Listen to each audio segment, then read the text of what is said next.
My guest is the creative genius behind the now decade-old Juice Media, which you can find on YouTube at youtube.com/the Juice Media. This is my friend. His name is Giordano. Mellow greetings, Giordano. You are now in the house. Great to be here. Thanks for having me. Hey, So, everyone. so my first question, since I'm up here in America and it's Friday night, what's it like in the future? Don't come here. Stay where you are. Don't tell me Um, that. You're in the turn back. future. You're Turn supposed to give me good news. back. um, yeah, turn back. Um, no, no. Look, we live in different dimensions, really. You guys are in a dystopian timeline there, where the rest of the world is kind of looking on in amazement and horror. It's like Black Mirror sort of reality TV.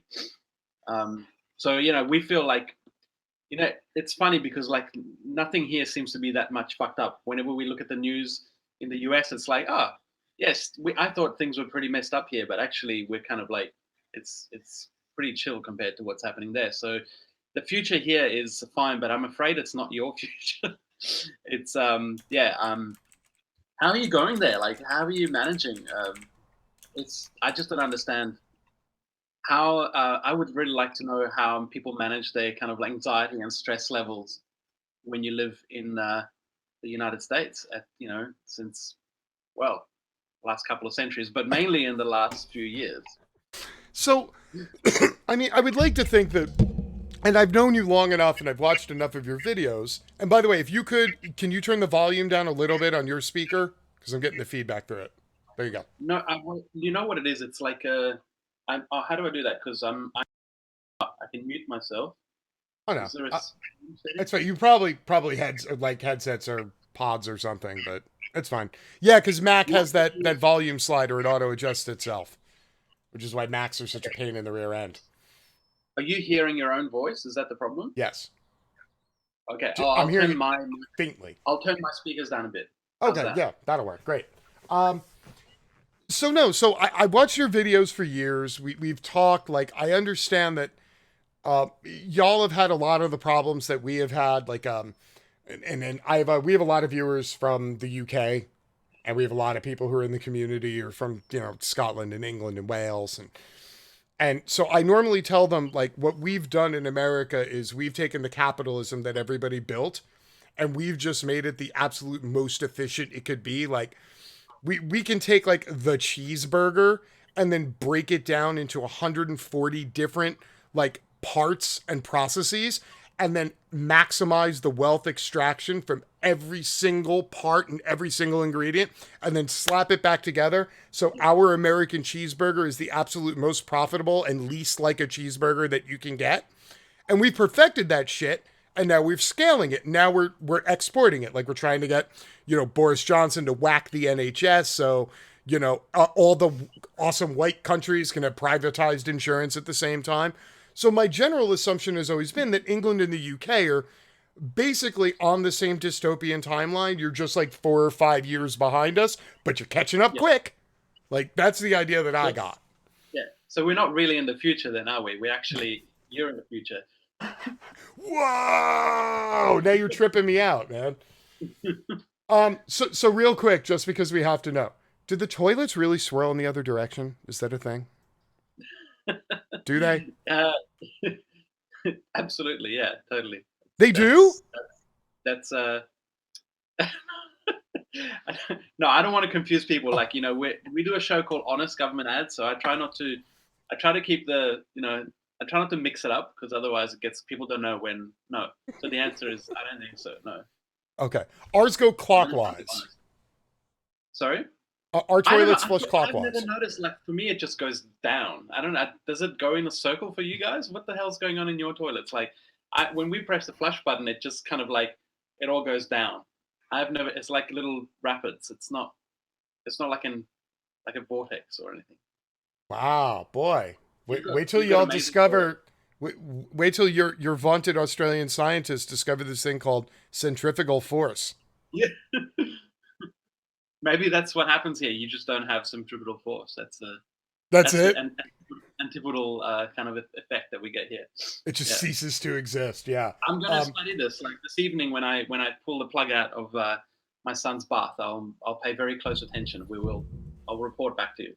I'm curious. Yeah, I really am because that's like honestly, that's the two biggest like what you would call like I don't know if they're misnomers or old wives' tales or if they're actually things, but Yeah, basically the only two things that American people know about Australia is that everything there wants to kill you and that yeah, the toilets move in the other direction. yeah. That's all we Mm. know. And don't both of those things come from The Simpsons? That Simpsons episode that this America did about Australia.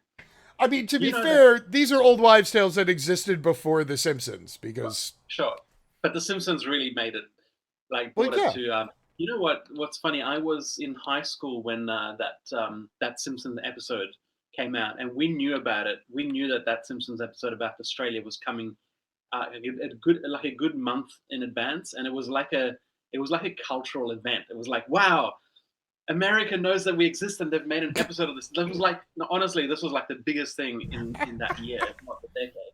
And we all got together everyone got together to watch it live, and it was amazing. It was really eye opening to see what America thought of Australia. And I think the initial reaction was like, really, this is really lame. Like, this is what people think about, what happens here in Australia with the toilets swirling and everything wants to kill you and the accents and all that sort of stuff. But as with anything of the Simpsons in the golden era, which is completely different to what happened afterwards with the Simpsons. Actually, it's become a cult. Like now, it's like it's a cult episode here, and it's very much seen as like a really important milestone in the development of our collective consciousness as Australians. Thank you, America, for once again, you know, being the provider of all that is good and holy in the world. Peace. God bless America. Thank you. we are the worst. We are absolutely the worst. We are. Like I don't understand how the rest of the world just hasn't like private piled us. Just like, one day like we're all asleep in our bed in America and somebody just comes and throws the blanket over us and 190 countries come up with a bar of soap in a sock and just start beating us. Like I'm stunned that shit hasn't happened yet. Like Yeah, how do y'all I think that tolerate us? I think that's the reason you guys spend $500 billion on defense every year, just so that people can't do that. I think the aircraft carriers and the super duper missile. My God, you've got a super duper missile now. Have you heard? I mean, we have a lot of things. I mean, we have the nail of God. Do you know I about didn't the hear about nail that. of God? No, what's the nail of God? Oh, this is one of the newer things the DoD's been working on developing here in America. It's basically a 30 like 130,000 ton lead spike that's like 130 feet high, and they basically launch it into space, and then they just position the ship over a place and they drop it. No explosives required. Yeah, that's the kind of shit we're It's a working on here. yeah. You're basically a terrorist state with a lot of money, but but We're look, the very well latest thing. funded terrorists. Yes. The latest thing is the super duper missile. I'm not sure, but this is I woke up to reading the late Trump's latest press conference, and he said that you guys are developing a rocket that's 17 times faster than anybody else's, and he calls it the technical term that he uses for it, which is very appropriate, is super duper missile. So now you've got that as well, and I think I'm not joking, and I think that's the reason no one's tried to jump you guys is that you're very heavily armed. I Very mean, yeah, heavily armed terrorist state. the 5,700 nuclear warheads might have something to do with it. I Yeah, mean, might. might, Yeah, might. might. Hey, do y'all have any nukes? Out of curiosity, or I know there's only like No, 7 or 8 countries. we just store everybody else's nuclear waste here. We are just the lapdogs that kind of like dig holes and bury the uranium for everyone else. So we play a really important role in that. We also have a couple of spy bases here. The one that we know about is called Pine Gap, which is a US spy base.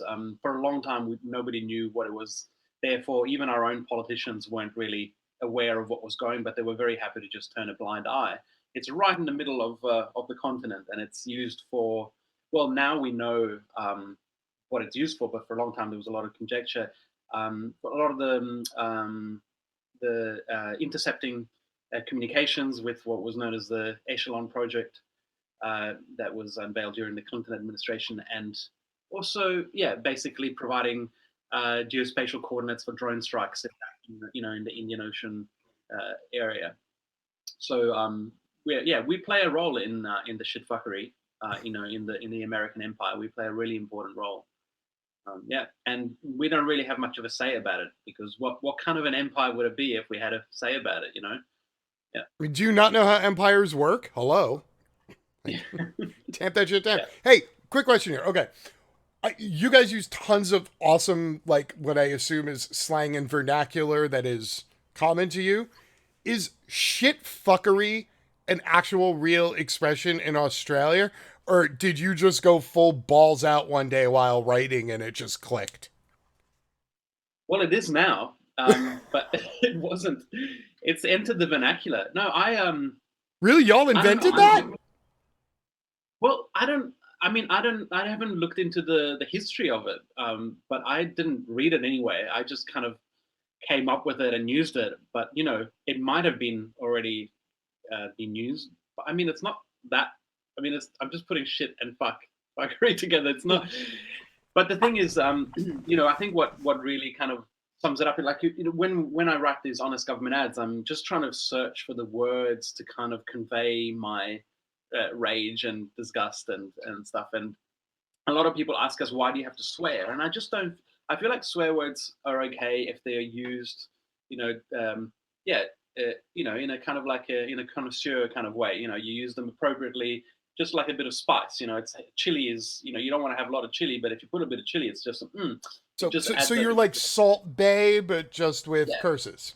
Just a little. that's right. Yeah, you've got to. Sometimes there isn't anything that kind of really manages to capture the disdain and the disdain that governments have for certain parts of of the demographic. Now, the sentiment is absolutely accurate. Like, our government really hates a lot of people, especially on Twitter, are the people who it regards as the loud, noisy Australians.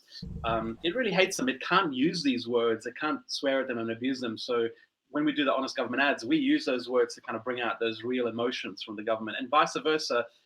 When we describe what the government is doing, a lot of the journalist media class kind of tries to be very civilized about it, and I'm like, fuck that.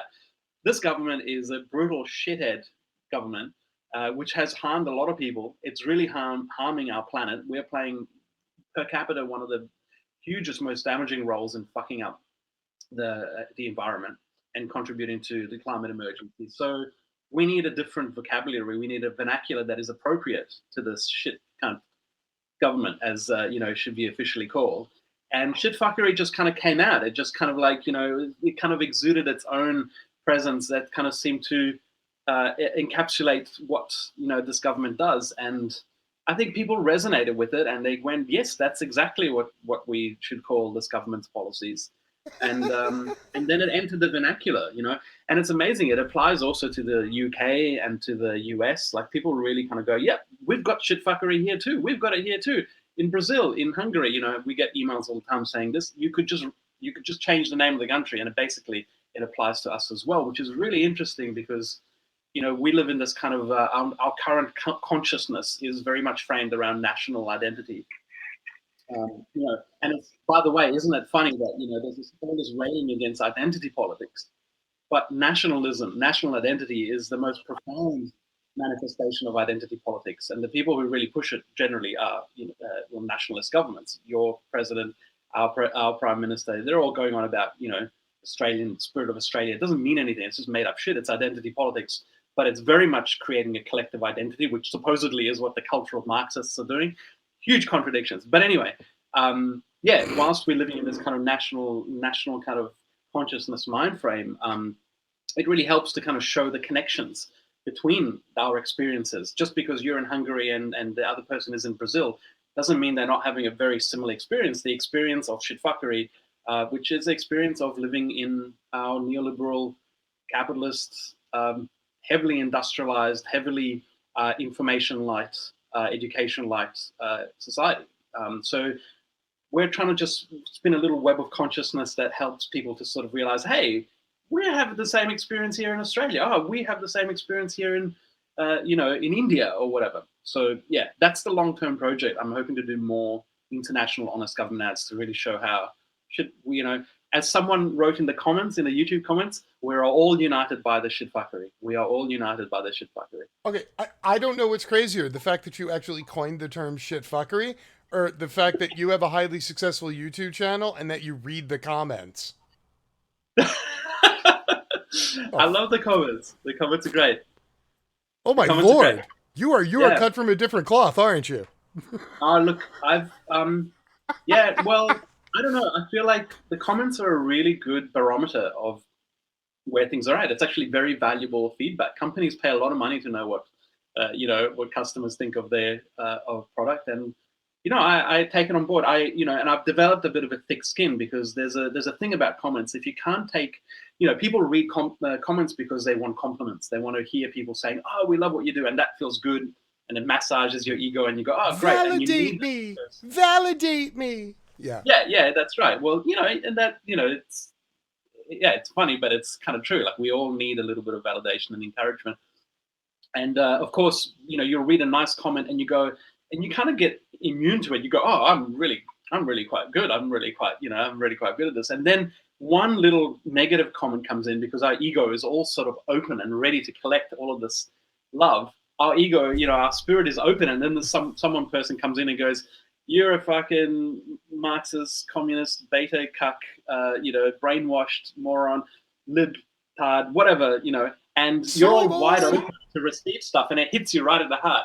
And I've just learned to kind of, sort of be ready for that. You just kind of got to know that you might have a good comment, then you have a negative one.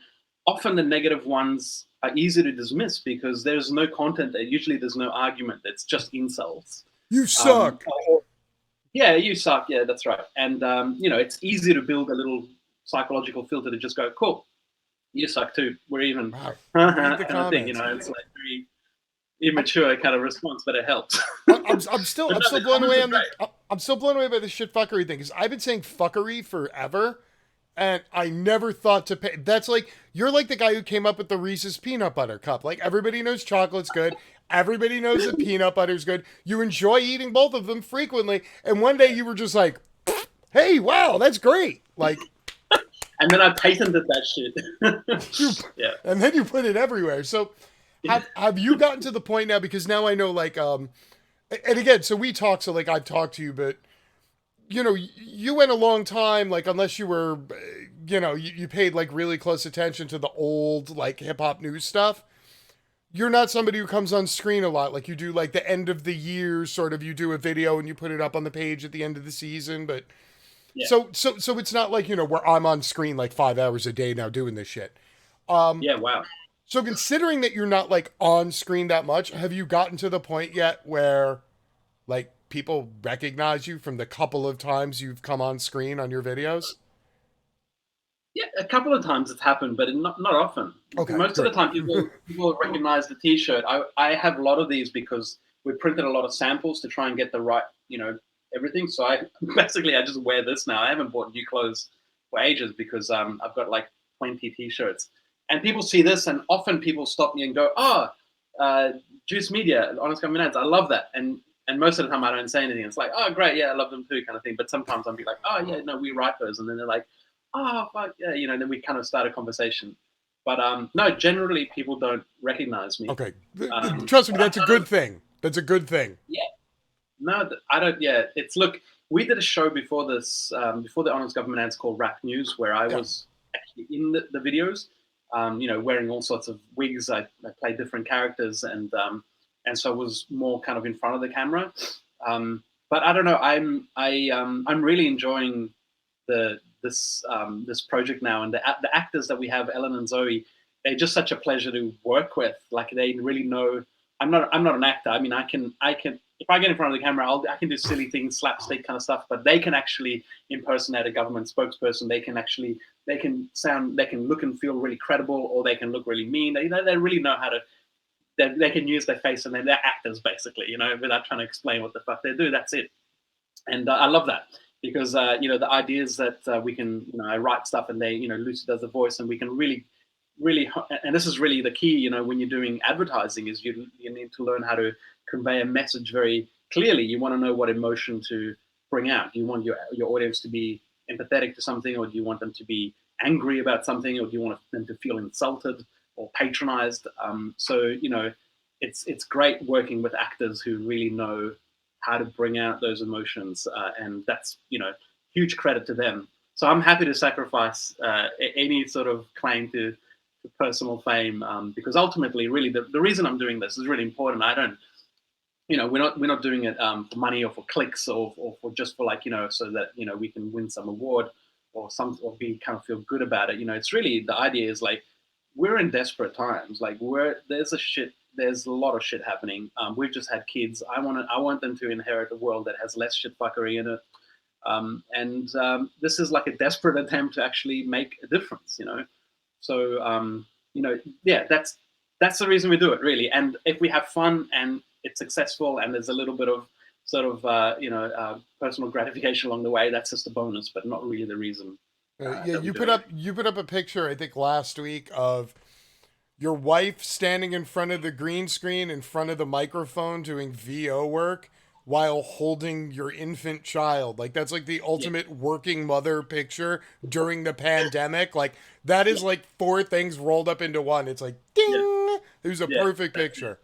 Um, yeah. No, Lucy's amazing. Yeah.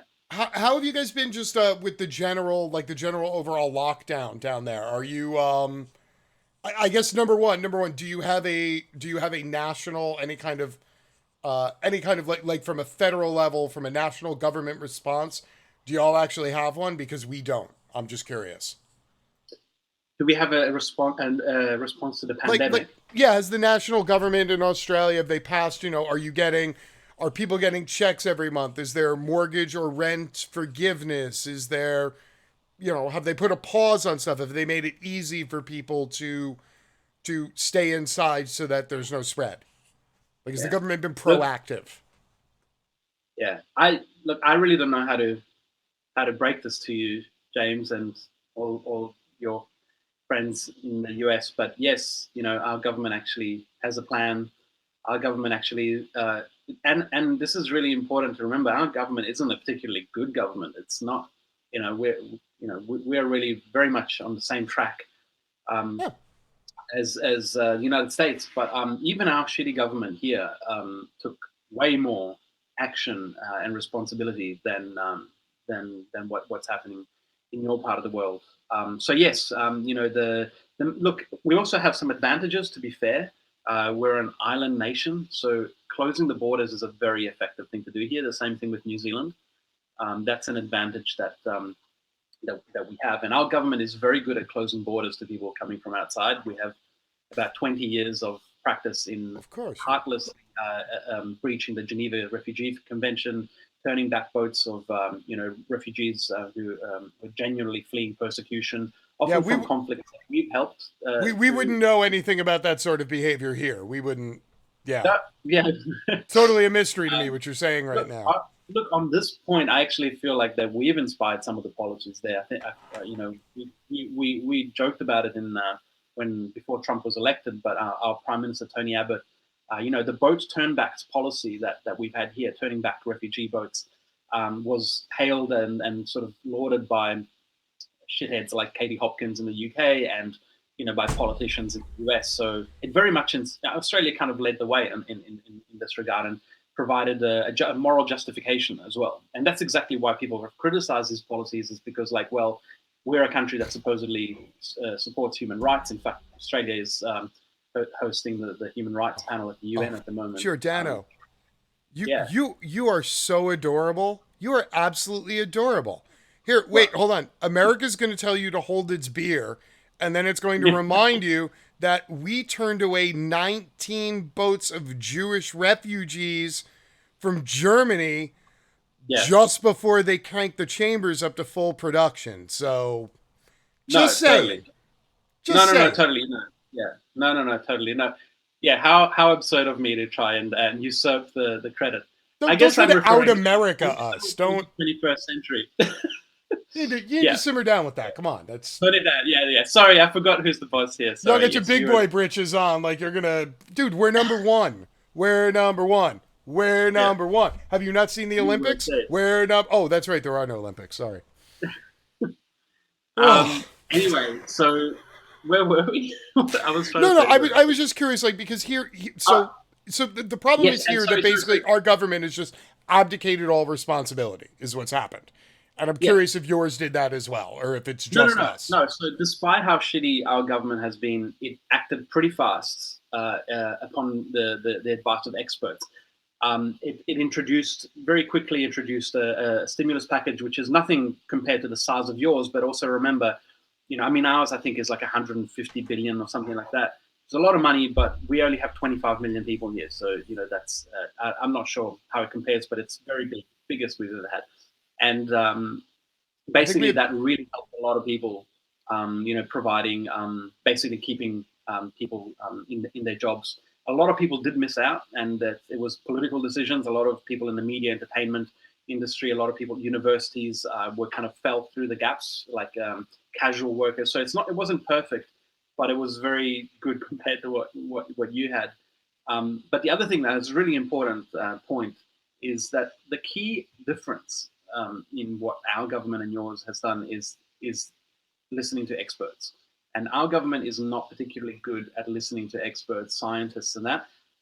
But our saving grace was that in summer, you'll remember this, we had these incredible catastrophic apocalyptic fires that I, tore through the country, basically incinerated millions of hectares, killed over 1 billion animals.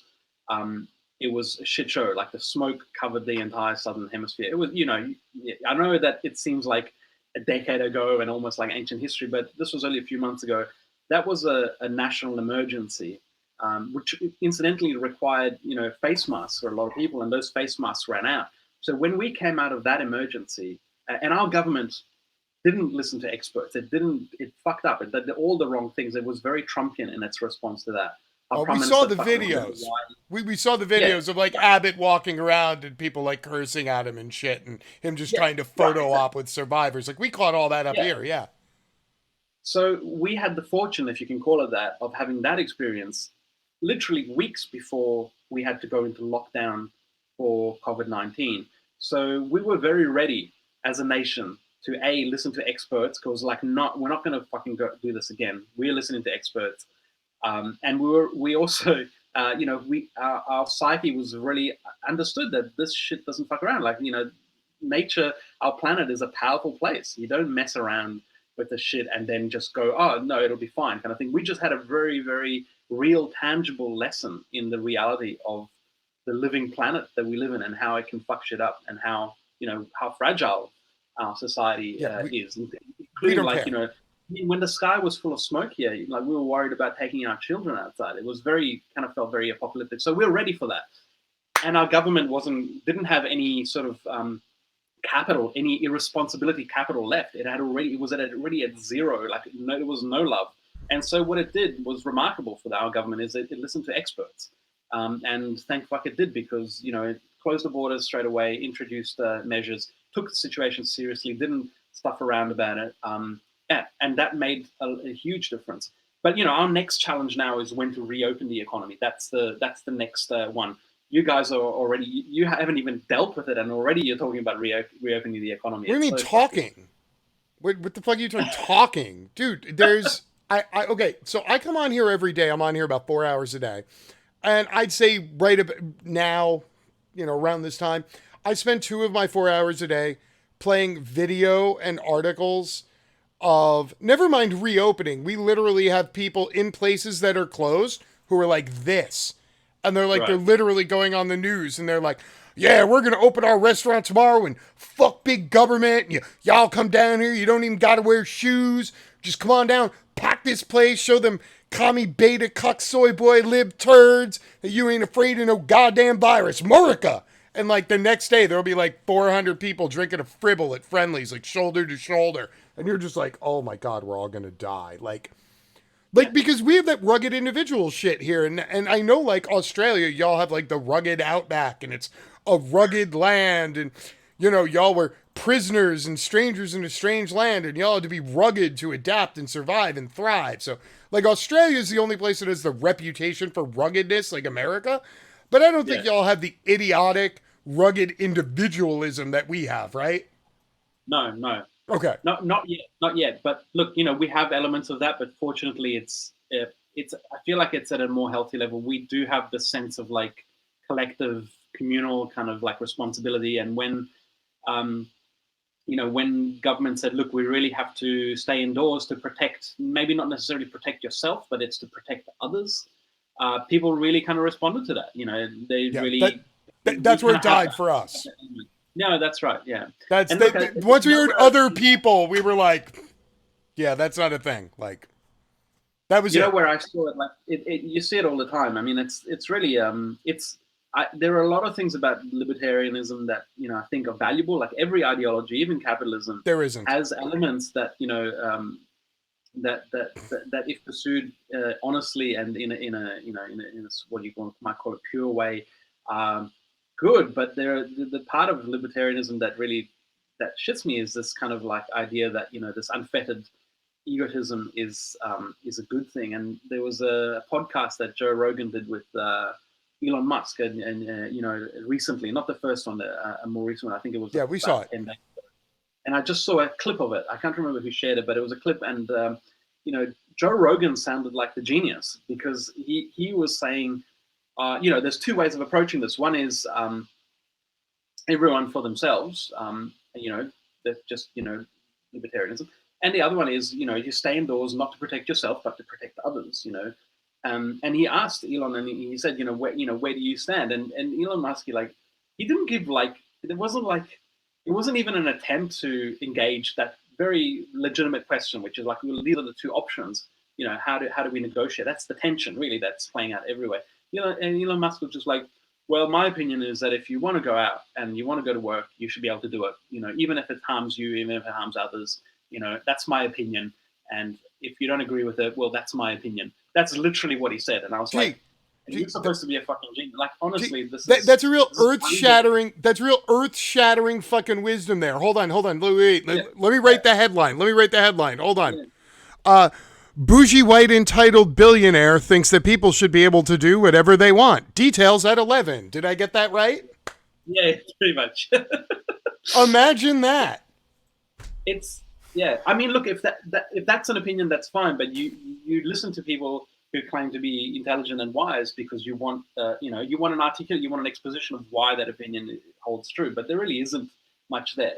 That's we don't have that. You can't make that point. If you made that point here in Australia, people would say you're as we would call the word here is you'd be called a cunt basically because that's um, yeah, it's not in the public discourse for us to be able to say that legitimately. It doesn't come across the way that it comes there. So you very much live in a different society.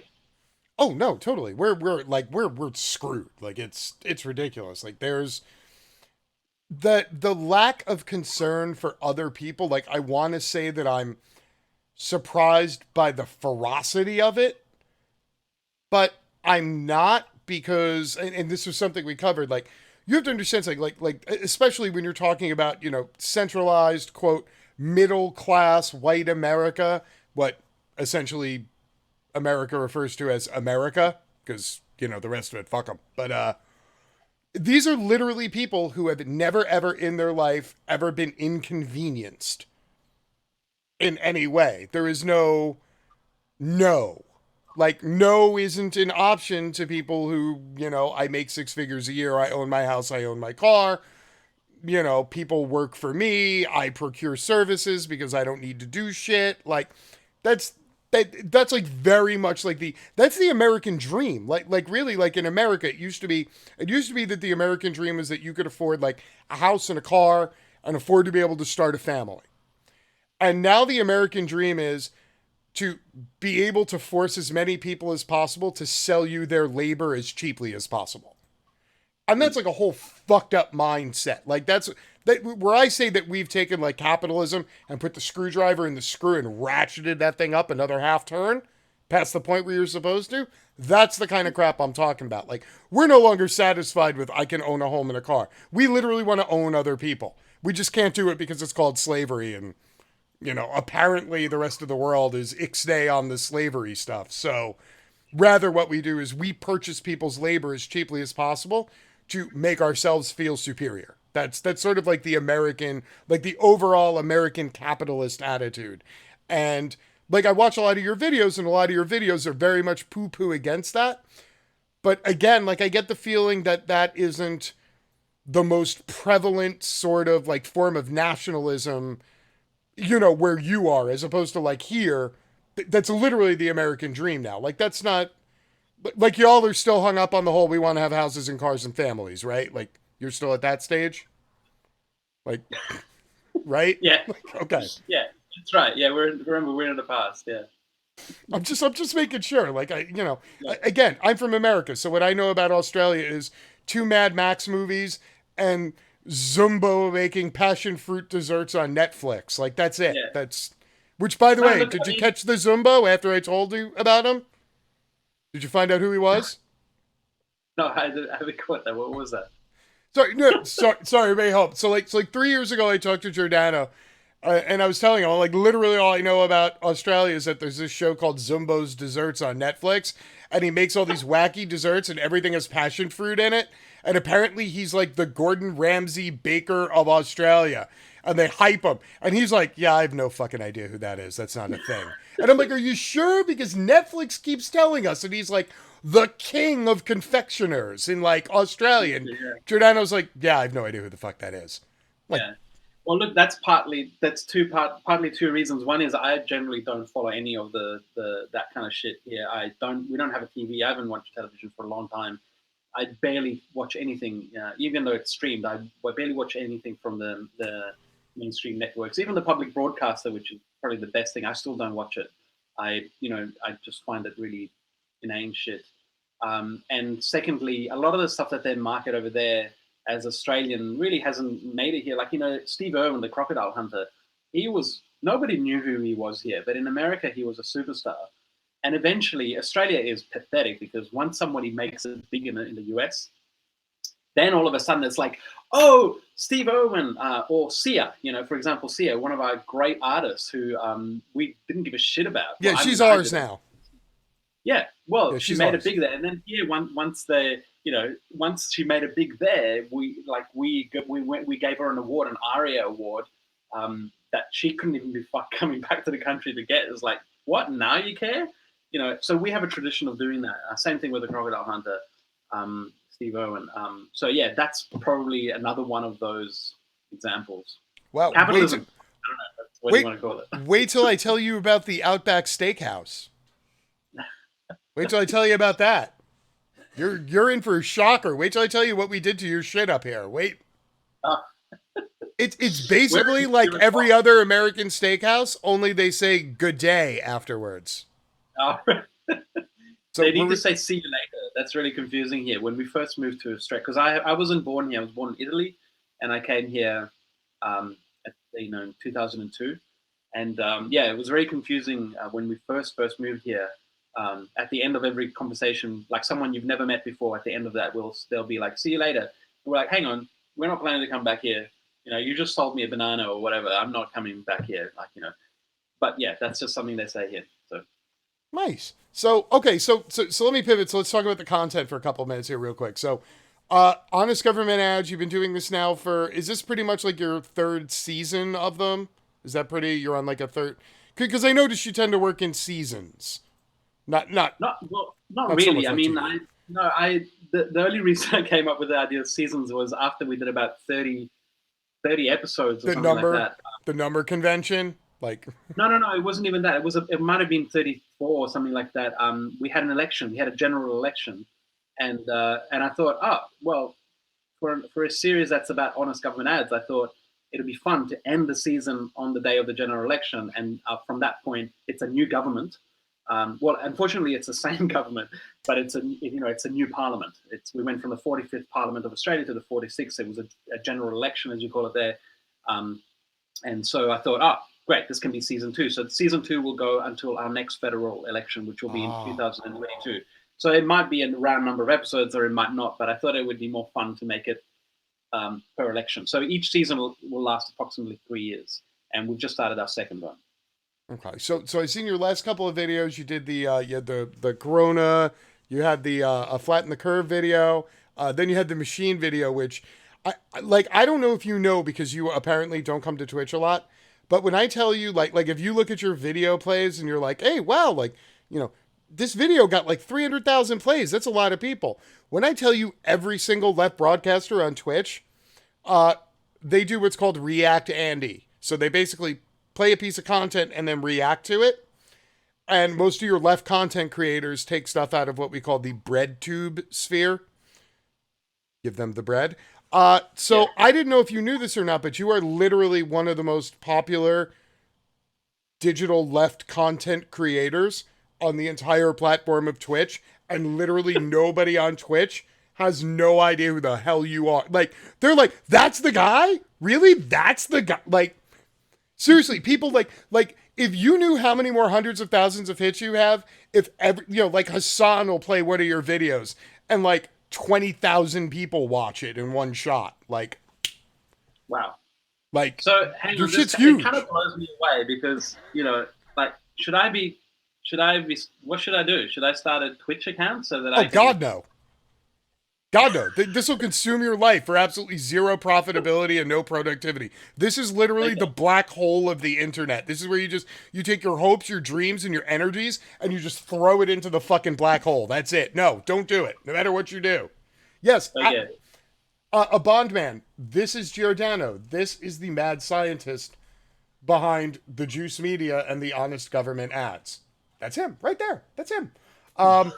No. For what it's worth, I have to hook you up with our friend Lance from the Surfs TV, who they have a successful YouTube channel that makes the quote bread tube videos, uh and they huh, also have a show here on Twitch where they go live like 3 hours a day, play some of their content, play other people's content, bring people on for interviews like this. And they do fairly well because they were able to bring their like a large portion of their YouTube audience over with them. Like it's not a moneymaker, it's kind of a time sink, but considering that you do like a podcast now and your podcast has video, correct? At least some video. All you'd have to yeah, do is slightly incorporate some stuff and you could essentially do your podcast on Twitch and then just put the VOD on YouTube. Like if gotcha. you actually wanted to, you could do that. Yeah, yeah, yeah. So Well, sorry. What about the videos? Like, do people like if you wanted to show one of our videos, you would just screen share? oh, I play your shit all the time, man. Yeah. Okay, but Oh that's yeah. how it works. There's no like you don't upload like I must No. sound like such a big fucking noob now, right? To No, everyone. no, not at all. This is my first time I've even come on this platform. But so basically, it's not an uploading platform; it's a streaming platform. Correct. Fucking So, hell! so this is what. So I have this Hey, conversation with people. I make honest government ads. I don't even know what Twitch is. It's Like funny. honest government ads, no idea what Twitch is. I have this talk. Bo of the Fifth Column. He's another friend of ours who's come on a couple times. Who's also friends with the Serfs. He's a like his YouTube platform like a year ago was 5,000, and now he has like a 250,000. Like he's blown up huge, like real quick. And like I had the same talk with him about content and platforms, and Twitch is really it's what I call now the second generation of social media. And the Right? first generation of social media was essentially static. You would Yeah. leave a picture, a post, a video, and you put it there Yeah. and you walk away. And then the content lives on its own and does its own thing. Twitch is full real time, full time interactive. There's other integration. Like I could play games right now. Like I could play Call of Duty right now on Twitch live. And if I had enough viewers and I was rocking it enough, I could incorporate live in-game giveaways on my stream. Like it's very interactive like that. And Yeah. Yeah. Yeah. like a lot of people move to the platform. Like Bernie Sanders has a channel, Sam Cedar in the Minority Report. Donald Trump has a Twitch channel, and he has all the small Trump organizations use it. So like he'll have like Latinos for Trump will do like a 2 hour broadcast, and they'll find like four shills and just put them on for hours. Like the platform's growing, and it's definitely like this is the future. Like you can see YouTube trying to incorporate a lot of the Twitch features. Like they're Yeah. chasing very hard, and Yeah. Amazon really hasn't put a lot of time and effort into Twitch. They bought it and just kind of like went meh. Who But owns Twitch? Does Twitch, is it Amazon, still independent? no, it's Sorry. Amazon. Oh, right. Okay, it's already It's been Jeff taken over by. Bezos. The platform used to be called Justin.tv, and you used to be able to watch like bootleg television shows. Like the you used to watch like UFC fights from pay-per-view or NFL football games that weren't broadcast in your area. You would go on to Gotcha. Justin TV and watch it, and then over the years you got like Stick Cam came out, and you started getting people who were gaming, like with themselves in the corner of the screen using like a stick cam setup. And then when Amazon bought it and it kind of moved into almost like a live, like a video podcasting platform essentially. So I mean, it has like a shit ton of bells and whistles. Like you would have a lot of fun with it because you're a video guy. Like you could the additional stuff that you can throw over this, especially using like an OBS. Like I could throw graphic overlays, I could soundboards. Like you can do anything with this live. I need to have a little workshop on this. Hey, sorry, I'm just typing something because I was supposed to do a podcast, an interview with one of your fellow Americans in 10 minutes, but I'm just Okay. letting him know that I'm going to be a little bit late. So I'm just going to type a quick email. Anybody good? Paul J, you remember the Real News? Yes. So the guy who hosted that, Paul J, he's got a new show called The Analysis or something. Oh, nice. So anyway, We have two people from the Real News on the act.tv team, actually. Oh, okay. So those are our peeps down there in Baltimore. Yeah. Baltimore, right? Nice. Wow. Here I was thinking I was getting the exclusive, but Giordano's like, oh well, since I'm going to be up in Skyping, let me go pimp myself. See how many more interviews I can get in the States today. Just Well, that's crush it. it. No worries. Let's make it 11 No, I love you, man. So here's my question. Here's what I want to know. So it's been 3 years. If I actually get you a script, will you actually look at it and make something out of it? Yeah. No, look, I'm okay. So this is the deal, right? Like, I rate TV. we did this video about the coronavirus, and I've been wanting to talk about what's happening in the US for a while, but our government really, a lot of shit fuckery happening here. We had a general election last year, and there was a lot of topics that we really wanted to talk about, and that's going to continue. We're still going to continue focusing on the Australian government, but the election that's coming up in the US in November this year, it's really, really important, not just for you, but for us and for pretty much every living creature on the planet. You're all fucked. Yeah. So, well, I would love to hear from you actually, your feelings about it, and yeah. So I feel like that episode that we made about coronavirus, it had about 12 million views across platforms. That's not counting all the views on Twitch, which I have no idea what that was. But yeah, so we kind of have the foot in the door for that conversation. People really, people know about it now. And I want to continue. I want to just continue commentating a little bit from the outside about. So much for that next podcast. Oh, jeez. That's funny. I wish you could see what just happened. I feel like you just snapped the top half of your laptop off, but no, it looks like you're okay. That's so funny. All right. That's awesome, man. I'm such a tech genius. I can't even balance the monitor. I've got a monitor behind here that I moved because the PC wasn't working. You might remember. Anyway, so I want to commentate about what's going to happen in the US, and so definitely, yeah. If you have any thoughts or ideas about what would the government say if it was completely honest, send them through. My feeling is Obamagate is a really interesting topic that isn't going to go away anytime soon. I feel like that's the Republican Party's basically that's the policy that they're taking to the election is Obamagate. And Hunter Biden is the other one. Yeah, right. Yeah, they're going to tie it all in. They're going to tie it all into the Obama regime. Yeah. So it's a defensive, reactionary kind of campaign, which has absolutely no policy component. It's all about, yeah.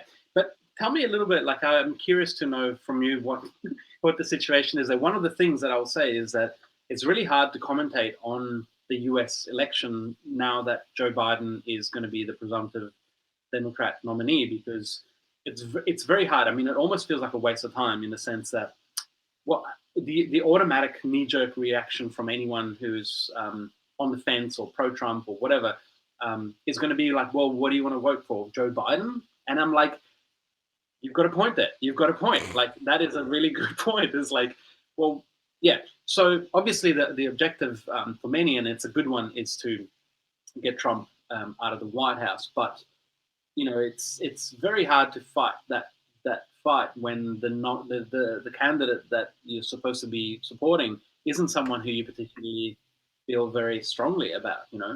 Uh, I don't know. Isn't it disappointing that we had 2016? The only benefit of 2016 is that it's a lesson for 2020, and instead of taking that lesson and applying it, it feels like 2020 is going to be a repeat of 2016, which is just fucking mind blowing. Anyway, um, does this how does no, this no, sound? no, no, you're fairly on point. So basically, we're stuck with Joe Biden. The DNC rammed Joe Biden down everybody's throat. The DNC changed the rules of the Democratic primary season 4 separate times during the Democratic primary season just to keep spinning it out of control. They were pretty much like the DNC as an organization was basically just anybody but Sanders. That was it.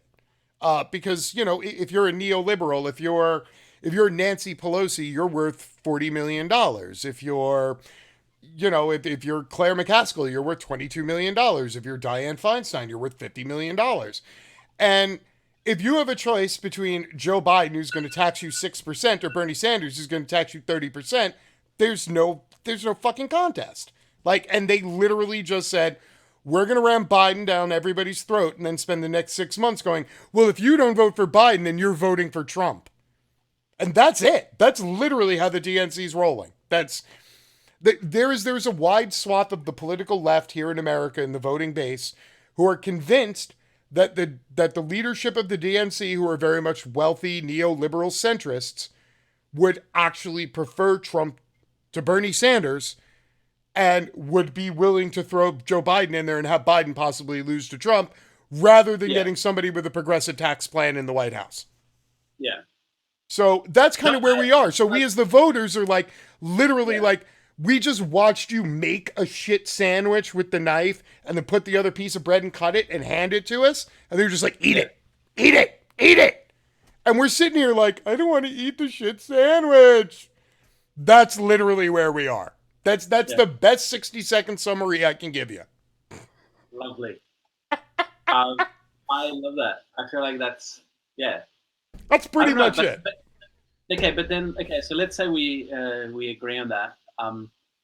What is there any benefit in making an honest government ad about that? Because what do we want people to? I mean, like I said, we're trying to help push something that is, what we might regard as a solution. But what should the moral of the video be? Because it's not vote for Joe Biden, or would you? I mean, you're probably not going to say this on your show, but would you still vote for Joe Biden? I get the White House. I do a lot of roundtables here, political roundtables on Twitch, and I get asked that question a lot. That's now the new bellwether of leftism in America is, are you going to vote for Joe Biden? Now, meanwhile, the DNC, the actual nomination, doesn't take place for like another 13 weeks. 13 weeks in politics is an eternity. Like, Joe Biden's brain could literally just turn to goo and leak out his ear in the next 13 weeks. Like, I'm not going to lie. There is about a quarter of the U.S. left is crossing their fingers that the DNC goes full shit fuckery and replaces Joe Biden. That's how bad it is. We're actually hoping that the DNC unleashes more shit fuckery. That's literally where we're at. Because honestly, like, people on the left are like, I don't know if I can do it. Like, is it really harm reduction? Like, and if you have to ask yourself, like, is this guy really better than the fucking fascist? And you're like, that's literally where we are. And Joe Biden's commercials and all his marketing is, this is Joe Biden's platform. You ready for this? This is it. You ready? Joe Biden, fighting for the soul of America. That's the tagline.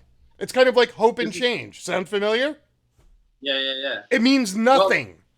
yeah, So that's what we have. We have a vacuous old man who stands for nothing. His entire platform is written by other political operatives. If he does become president, he'll be a zombie president. Like the DNC leadership is going to pick his entire council. And that's basically, that's Tom Perez, the head of the DNC, Hillary Clinton, Barack Obama, John Podesta. There's like 16 people on the DNC leadership council. And it's basically all those folks.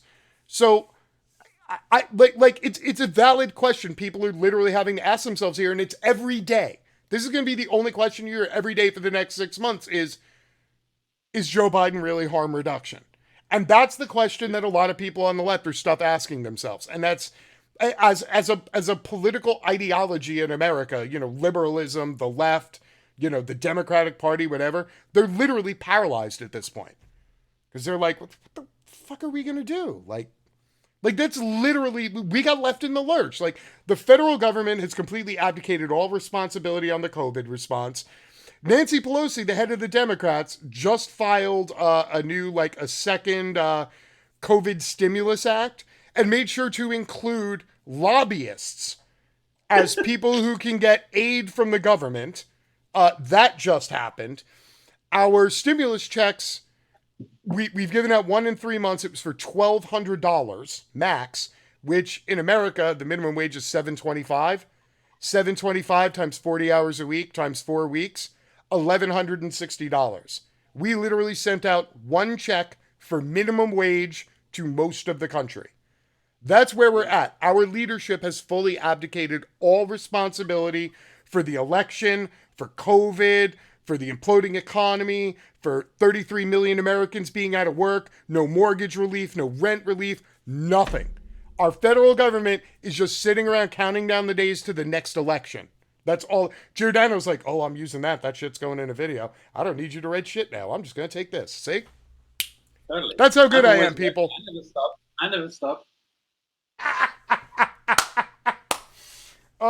See, I really could write this. So, Giordano, what I was actually thinking was one day, I just want to have an open writing session with the people in our community.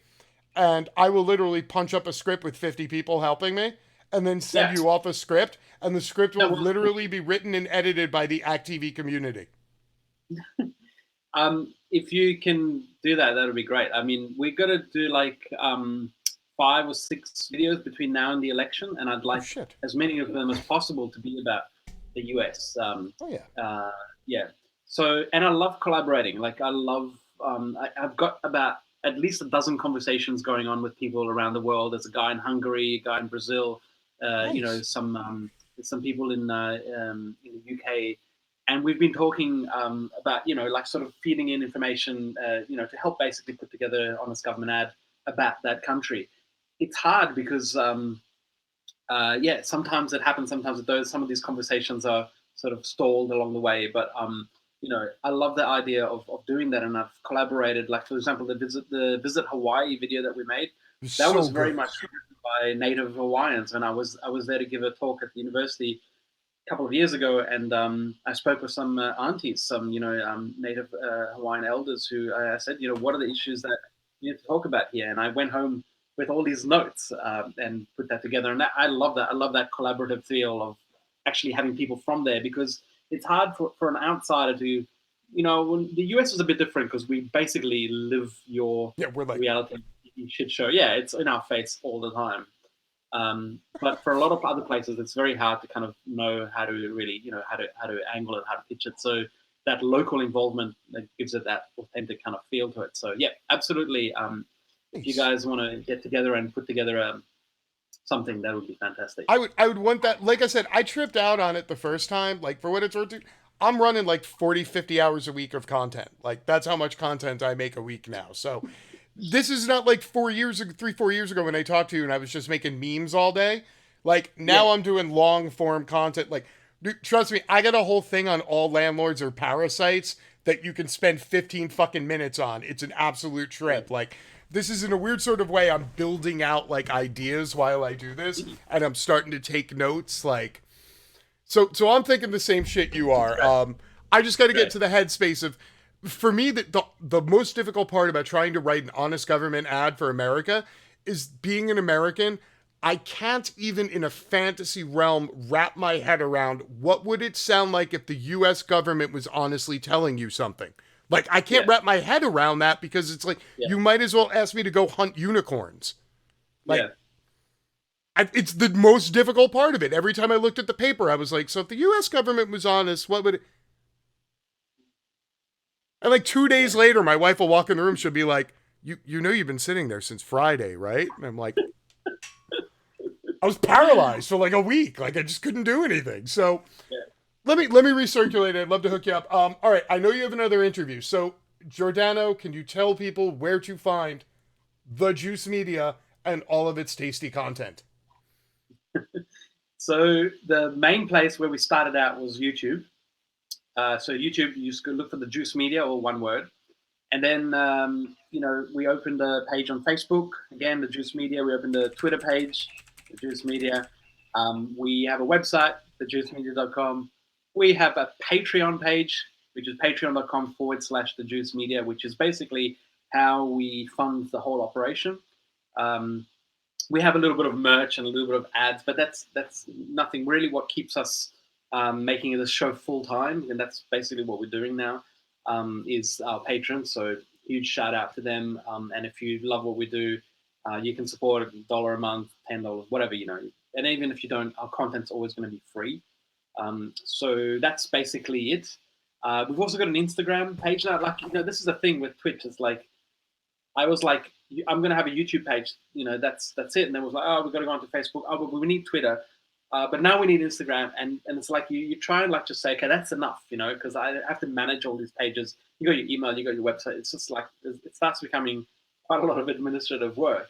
And I don't want to hand that off. So like a lot of creators and a lot of pages, they hire somebody to manage those pages. I don't like doing that. I feel like I would rather post less content and make it more personal than have just try and hit the algorithm on the head and just post shit every day by somebody else who's just paid to do it. Um, that's my approach to it. So it takes time. You do what I So did. maybe, You maybe saw. space for a Twitch page. I don't know. We'll see. You saw like my Facebook page, which by the way, the reason I met Giordano originally was he was posting Facebook pages and had a cross posting or shared a lot of his content onto my old page. So my revenues page, I literally took it and I just froze it. I put it in stasis. It has 1.3 million followers, and I literally put it on stasis so that I could concentrate full time on running this. So I understand the pain of trying to run like 6 platforms. Like Mm. it just gets silly after a while. Like I was just like, fuck it, if I'm gonna abandon anything, I'm gonna abandon Facebook because like that was my thought. So that's mostly like our content from here ends up on YouTube. We have the Twitter. Like best I can tell you is if you ever want to branch out onto Twitch, if you actually think about wanting to do it, it's a hoot. There's a couple of good Australian streamers. Online Lefty League is here. There are a couple other ones. I'm more than happy to help you. If you even wanted to try to do your podcast via simulcast, something like that, like I will totally help you. And this week I will run a writing session with my community, and I will see if any of us could get our heads around the idea of the government actually telling us something honestly. And I will Mm. send you a big fat script. That'd be awesome. And look, it doesn't even have to be a script, because sometimes the script is hard because it needs to have a start. You need to have a frame. You need to have there's a momentum. There's a lot of kind of like stuff that goes into it. If you can do that, fantastic. But even if it's just a series of one-liners, about certain topics, like, here's a paragraph about this, here's a paragraph about that, that can help to then feed into a script or scripts. So yeah, any ideas or suggestions would be fantastic. I was And trying thanks to to see. any community out there that wants to participate as well. It's hopefully, at least, I mean, part of the reason I do all of this is just to keep myself sane, because it's a way of venting and a way of sort of letting out some of the exasperation. So if it's a little bit of therapy for you all, that would be, time well spent. But thanks for having me on your show, James. I got nothing but love for you. I appreciate you coming by. Thank you to coming to us from the future. We appreciate it. And the past at the same time. And the past at the same time. It's quite a trip. This is Giordano the Juice Media, Honest Government Ads. We'll play some more videos after this anyway. And I'll hit you up after this. Like, well, I'll shoot you like an email or a message, and we'll talk, and we'll see if we can get something together. Awesome. Beautiful. I love you. Thank you very much, sir. Thank you. Thanks to everyone for tuning in, and good luck if you're in the US. Thoughts and prayers. Your thoughts and prayers. Well, you really do know us. Okay, Giordano, everybody. I'll catch you in a bit, brother. Ciao. Peace. Oh my God, that was a freaking trip and a half. All right, let's put that back up there. Woo! All right, so that was Giordano from the Juice Media down in Australia. We put a couple of links in the copy, so you all got that down there. Giordano is just an aces dude, and I am 1000% going to take him up on that, and we are totally going to write a Juice Media script on the show one day next week, and we will send it in and see what he thinks about it. Dude, that's awesome. We just got to hang out with the bread tube master from down under. All right, so what do you say? Let's play one more Juice Media video here, so y'all remember exactly who it is they are, what it is they do, and how goddamn amazing they are. The Hawaii video, which he's put up, we've actually discussed before. Let's go for, what are we feeling, gang? What are we feeling here? He's got so much good stuff. This is seriously all they do is make dope content. The Hawaii video we've watched a couple times, they actually have a Puerto Rico video as well, which I think is even better. Oh no, this is the one. This is... G'day, I'm from the Australian government. You know, the wankers who killed the Great Barrier Reef, the largest living structure on the planet, visible even from outer space. Whoops.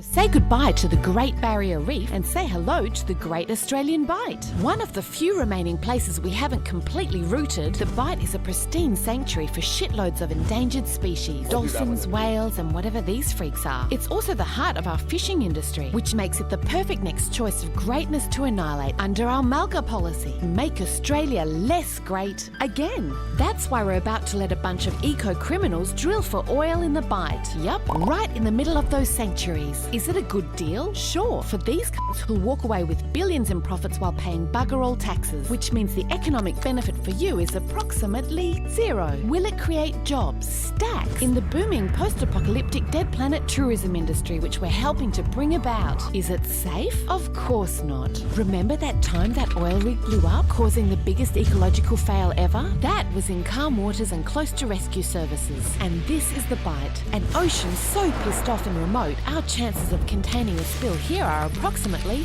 fuck all, which is why even oil companies have forecast that when a spill occurs, it will pretty much endanger the entire southern coast of Australia, along with all the fishing and tourism jobs. Are we going to do it anyway? You betcha. Our mates are just waiting for the green light from NOPSEMA, our super dodgy regulator which we've stacked full of former oil executives, which is why, unless you get wind of this bullshit and tell us to gitfo, drilling should commence as early as 2018. Welcome to the Great Australian Bight, home to our next great fuck-up.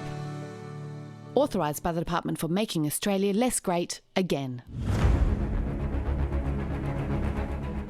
Once again, gang, that is the Juice Media out of Australia.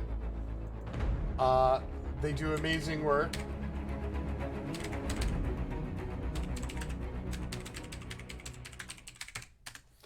And we are totally going to write an episode of their show for them and send it to them, and hopefully they will make it.